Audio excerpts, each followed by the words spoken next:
proof you are never too young to learn. Children just 6 months old, still wearing nappies, being sent off to school. Of course, at that age, they're learning machines, and many Australian parents are putting that to good use, enrolling their kids in special super schools developed by the Japanese.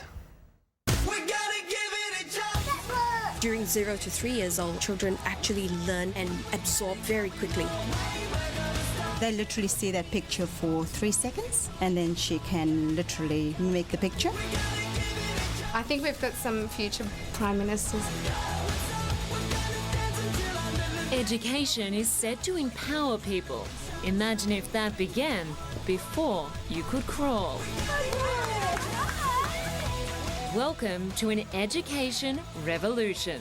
Good morning, everybody. Lessons for the tiniest of students. 3 + 2 is 5. Shichida is the first school of its kind in Australia, educating babies from 6 months to 6 years. It's really about maximising something that all of us were born with. Xiaoling Lim's the school's director. The rate that children learn between 0 to 3 years old has been compared by psychologists that it takes about 60 years in adulthood. So could this be the start of a super breed of super kids? Well, I think that might be the fantasy of some parents. It may look like play school, but in these classes, these little people are doing unthinkable tasks, like photographic recall, high-speed complex mental calculation, language acquisition, boosting intelligence, memory and concentration. This is my daughter Matilda, and she just turned 2.5. Matilda and mum Sydney Hodge. Today she was learning to count in odd numbers, so using 3 was the magic number today. From the time a child is born to the age of 6, they're like sponges absorbing information. By the time they reach 6, their brain has reached about 70% of its full capacity. This school for tiny tots aims to unlock their greatest potential. I'm going to grow old. You're going to grow old, and I want those kids to be my doctor. The key to learning is stimulating the 5 senses, using music and sounds, colours and activities to enhance the right brain development. What I really liked about it was the fact that it's learning but fun and no pressure. Vicky Lowe's 2 daughters, aged 4 and 2, attend the classes. Sarah is very numeric. Naturally, I saw it when she was 1.5, and this kept that momentum going. One day in the land of fruit galore, there was a great big giant. Watch as these 4-year-old boys spend a few minutes memorising 20 numbers and pictures, only to correctly recite them back. What's the picture? Woo. What do you think? Yes. Yeah, you're right. Yeah, and what was the number? 8, 9. Yes, you're right. This method of infant teaching began in Japan about 35 years ago, spreading quickly through the country, then across Asia, and then the United States, before arriving here.